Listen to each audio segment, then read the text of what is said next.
Salam sejahtera kepada doktor dan rakan-rakan sekalian. Nama saya Ing Auli, nombor matrik 2789195. Kami merupakan kumpulan 5 dari kelas SADN 1033 kumpulan G. Ahli kumpulan yang lain ialah Muhammad Najiman bin Sulaiman, nombor matrik 27735 dan Syaimah Katina binti Baru Saleh, nombor matrik 77809. Tajuk tugasan kami ialah pencemaran alam sekitar.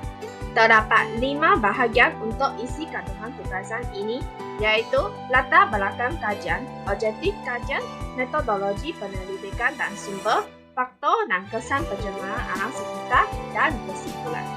Sekarang, saya ingin membincangkan latar belakang kajian ini. Secara umumnya, pencemaran merupakan kemasukan bahan pencemar seperti bahan kimia hingga haba, cahaya dan benda di alam sekitar yang mengakibatkan kesan memusnahkan sehingga membahayakan kesihatan manusia, mengancam sumber alam dan ekosistem, serta mengganggu ameniti dan kepenggunaan alam sekitar. Tarifan pencemaran yang lebih bermaklumat adalah menurut Akta Kualiti Alam Sekitar 1974 yang menyatakan bahawa pencemaran ialah perubahan sama ada secara langsung atau tidak langsung kepada sifat-sifat fizik, kimia, biologi atau arah sinaran mana-mana bahagian alam sekeliling dengan melepaskan, mengeluarkan atau meletakkan buangan hingga menjejaskan kegunaan-kegunaan berfaedah yang menimbulkan sesuatu keadaan yang mungkin berbahaya kepada kesihatan, keselamatan atau kebajikan awam manusia atau organisma-organisma lain, iaitu tumbuhan dan haiwan.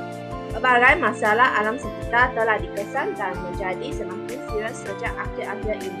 Terdapat beberapa bentuk pencemaran yang mengancam bumi, iaitu pencemaran udara, pencemaran air, pencemaran tanah, pencemaran radioaktif, pencemaran bumi dan lain-lain.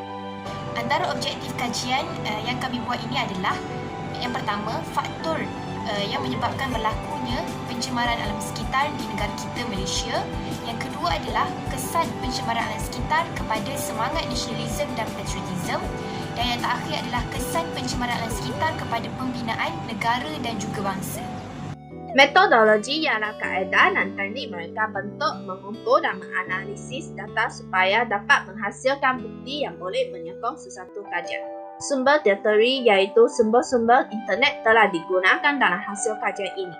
Kebanyakan sumber internet seperti blog-blog saja hanya mengulang kembali penceritaan daripada sumber-sumber sekunder. Antara faktor berlakunya pencemaran alam sekitar di negara kita adalah yang pertama, sikap manusia yang tidak bertanggungjawab. Mereka tidak mempunyai kesedaran sivik dalam diri mereka untuk menjaga alam sekitar ini. Faktor yang kedua adalah pembakaran terbuka. Pembakaran terbuka ini sering berlaku di kawasan tapak pelupusan sampah, sisa pepejal di kawasan industri, tapak pembinaan, sisa perladangan, sisa kebun serta pembakaran di hutan simpan. Pembakaran secara terbuka untuk penanaman semula bukan sahaja menyebabkan pencemaran tetapi menyebabkan habitat flora dan fauna akan terancam. Faktor yang ketiga adalah kenderaan bermotor.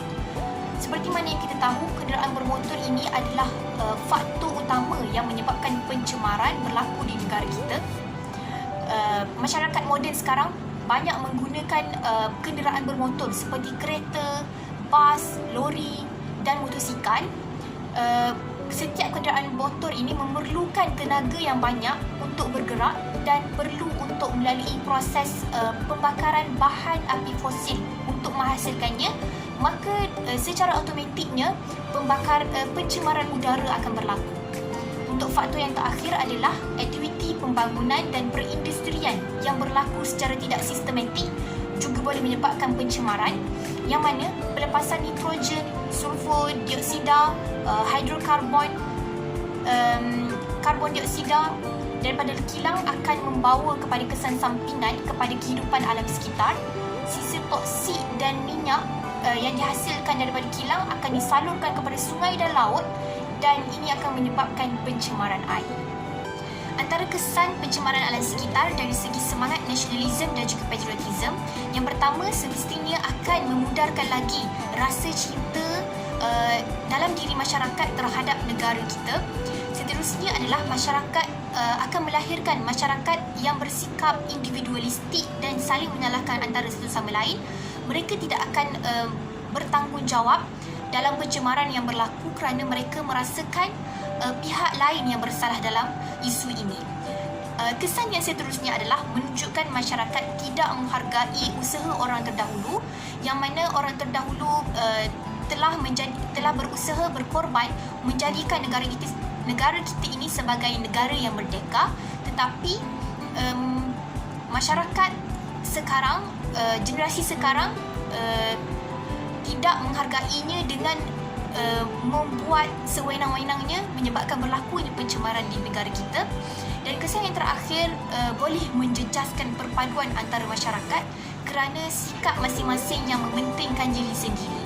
Seterusnya, untuk kesan pencemaran alam sekitar terhadap pembinaan negara dan bangsa, yang pertama adalah menjejaskan kesihatan anak bangsa. Anak bangsa akan membesar dalam keadaan yang tidak bersih, udara yang kotor dan juga persekitaran yang tidak selesa. Anak bangsa akan membesar dalam keadaan yang tidak cergas dan juga tidak sihat. Kesan yang kedua adalah sosial, ekonomi dan politik negara juga akan tergugat. Yang ketiga adalah masyarakat akan hidup dalam keadaan yang tidak mementingkan alam sekitar. Dan yang terakhir adalah menunjukkan imej yang buruk, imej negara yang buruk dan tidak menjadi contoh yang baik kepada negara-negara lain. Kesimpulannya, berbagai punca dapat diringkaskan sebab pencemaran ini berlaku. Kerjasama media sosial dan media massa harus meningkatkan kesadaran sivik setiap masyarakat di sekitar mengenai kepentingan penjagaan alam sekitar. Sekiranya setiap pihak mengambil langkah positif yang kebetulan menjadi permata kata kebukit sama didaki, kelura sama dituruni, maka kemulut ini dapat diselesaikan dengan berkesan dan dengan mudah. Setiap orang mesti memperluas cakrawala pikiran, luahkan ide dan jelaskan setiap orang harus menjaga dan melindungi alam sekitar untuk generasi akan datang. Hal ini bertujuan agar mereka dapat menguasai keindahan alam semula jadi dan secara langsung, dan tidak hanya dapat melihat di video ataupun bentuk digital flora dan fauna yang kita miliki hari ini. Sekian, terima kasih.